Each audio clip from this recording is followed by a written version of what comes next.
The stories and events discussed in this podcast are for informational and entertainment purposes only and should not be considered legal, medical, or professional advice.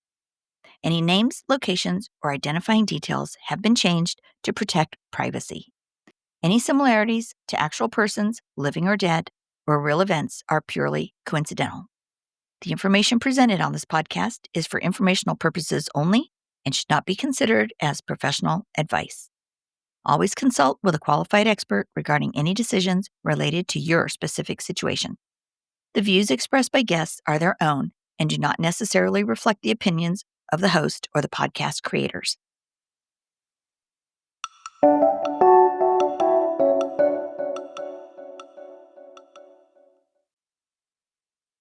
Hello, Bomb Squad, and welcome back to MLC Bomb Drop, where we expose the painful truths behind betrayal, midlife crisis, and the emotional fallout that is so devastating to so many families. If this is your first time joining us today, thanks for joining us. We're glad you're here, and I encourage you to check out previous episodes where you can hear firsthand from MLC spouses as they're going through midlife crisis, both men and women, as well as we have a lot of stories on here from left behind and forward moving spouses. So welcome, everybody. And today we're diving into something that's gone massively viral. A kiss, but not just any kiss. It's a kiss that was caught live on a kiss cam at the Coldplay concert last week between the CEO of a well-known data company and his HR manager. Well, what was the problem? He's married and she knew it. And this wasn't just a scandal, it was a public betrayal, a global gut punch. And for many, especially those of us who have survived infidelity, it felt like a cultural moment of validation. And you have probably seen it all over TikTok, Instagram, and Facebook all weekend. So many memes and so much overwhelming support for his wife, Megan. Picture this. You're watching a baseball game, a concert. The kiss cam pans over to a couple. They lean in, they kiss, and the crowd cheers. Uh-oh. But what happened this last week? That man just blew up his marriage on camera. Everybody's saying, hey, isn't that the CEO? Isn't that our HR manager? Yeah, it didn't take long. The internet, as it does, did its homework. The man was identified pretty quickly as the CEO of Astronomer, a tech company. And the woman he was with, it was not his wife. It was his head of human resources. The backlash wasn't just about infidelity. It was also about the hypocrisy, the abuse of power, and the utter disrespect for a spouse who did not ask to be humiliated in front of millions. Hey, imagine being the wife. Imagine sitting at home, raising the children. You're doing laundry, you're doing your own things. Your husband's out for the evening. You're managing the home, maybe even putting your own dreams aside for your husband's. And suddenly, the entire internet is watching the moment that your husband throws it all away on a jumbotron with popcorn. Man, this is betrayal in high def. And the grief, the shock, the loss of dignity and privacy, it is something too many of us know far too well. We can totally sympathize with Megan. According to the Institute for Family Studies, about 20% of men and 13% of women admit to cheating during their marriage. And it gets worse. In leadership roles, executives are up to 4 times more likely to engage in infidelity. But this time, something shifted. The comments did not come in defending the CEO. There was no, boys will be boys, that kind of thing. There was no glamorization of the affair. Instead, men and women, especially women, rushed to the defense of the wife, saying stuff like, she didn't deserve this. I hope she gets everything in the divorce. And this is every loyal wife's nightmare. And you know what? They are so right. The era of the silent, suffering wife is over. We are no longer pretending that these betrayals are private matters when they happen in front of the entire world and when families are destroyed behind the scenes. And I don't mean just the immediate nuclear family. I'm talking about now this is a generational thing. It's going to affect future grandchildren. The family tree is forever shifted. According to therapist Dr. Sherry Botwin, infidelity can cause what's called compounded grief. And betrayal trauma activates the same brain regions as PTSD. That means this isn't just heartbreak, it's a neurological wound. Personally, I feel like this should be criminal because you've got innocent people here, innocent bystanders, and I'm talking the wife and the husband that were betrayed. They're being cheated on.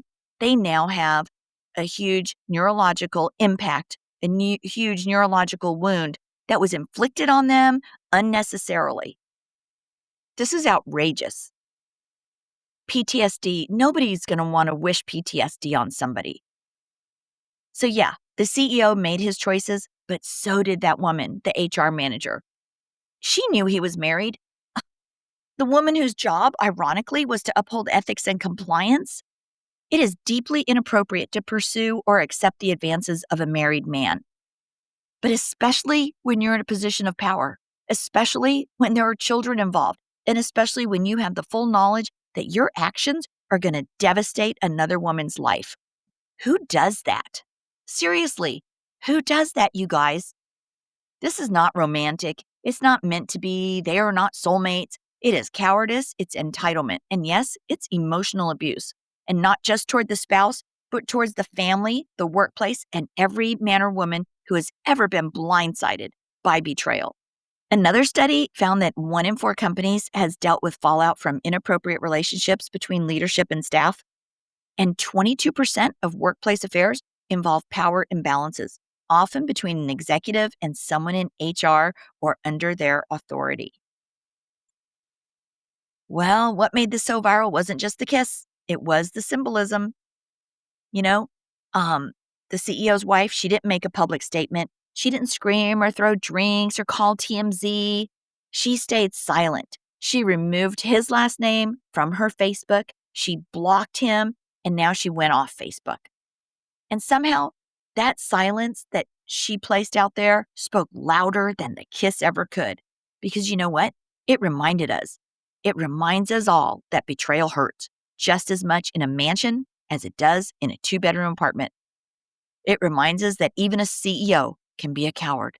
It reminds us that wives, husbands, fathers, mothers, and loyal partners deserve way better than being publicly humiliated by men and women who swore to love them. There is no integrity there. When you swear to love someone, when you take vows and have a marriage, and then you go out and do this, I mean, really? There's no integrity. In 2024, over 70% of women polled by YouGov said they are less likely to excuse infidelity than in previous decades. TikTok, Threads, and Reddit have seen massive growth in infidelity accountability content, signaling a major cultural shift. Cheaters are losing the PR battle, people. And we are no longer letting infidelity be a footnote in someone's life. We are telling the truth loudly, bravely, and without shame. And beyond personal or relational fallout, infidelity, especially when it goes public, can have real-world career consequences. A survey of hiring managers found that many companies refuse to hire candidates known to have cheated, believing that personal dishonesty signals professional risk. Well, newsflash there. Research by Macomb's faculty shows that those involved in personal infidelity, like Ashley Madison users, are more than twice as likely to engage in corporate misconduct, suggesting a strong link between personal and professional integrity. Yeah, there's not 2 types of integrity. You have integrity or you don't. In industries requiring security clearances, affairs, even one-time affairs, are seen as potential blackmail vulnerabilities, making them a liability for employers. Man, it isn't just moralizing, it's data-backed risk management. Employers understand that if you can break a vow privately, you're way more likely to break one publicly, and that puts their business, reputation, and legal standing on the line. So, to the wife or husband who found out about their spouse's affair through TikTok or Facebook or Instagram, to the loyal partner who suddenly became a punchline, this episode is for you. You didn't fail. You didn't cause this. You are not weak for loving someone who betrayed you. And you do not need to stay silent so they can stay comfortable. So, Thanks, you guys. Thanks today for listening to MLC Bomb Drop. If this episode spoke to you, please share it because too many people still suffer in silence. And if you've ever been betrayed, especially in public, you are not alone. Have you ever had a betrayal become public? Maybe your partner's affair made the rounds at work or went viral online. What did it feel like when people finally saw the truth? You can reach out to me at mlcbombdrop@gmail.com. We'd love to hear your story. And thank you for listening today to MLC Bomb Drop.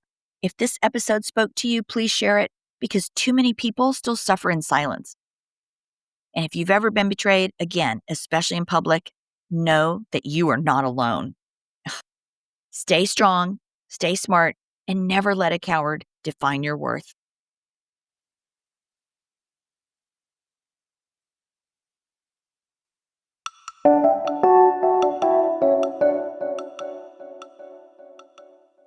You guys, forward moving spouses, you are not alone. Left behind spouses, you are not alone. Those in crisis, you are certainly not alone. This is just crazy how epidemic this has become. I have a waiting list now of people from around the world that I'm trying to get to. And if you've been through a midlife crisis or been impacted by someone else's and you want to share your story, I'd love to hear from you. Hang in there, you guys. I will get to all of you. Please reach out to me at mlcbombdrop@gmail.com and visit us on Facebook and Instagram, MLC Bomb Drop. And just remember, your voice matters. Your story could be the one that helps someone else feel seen. It could help someone else feel heard. And it will help somebody else feel understood. You are not alone, no matter where you are in your journey. If the bomb was just dropped, the earthquake just happened, if you are 7 or 8 years in and you're coming out of starting to wake up and awaken to this, you are not alone. It's sad that this is epidemic, but we're here to provide support. So until next time, take care and live authentically each and every day. Thanks again, you guys.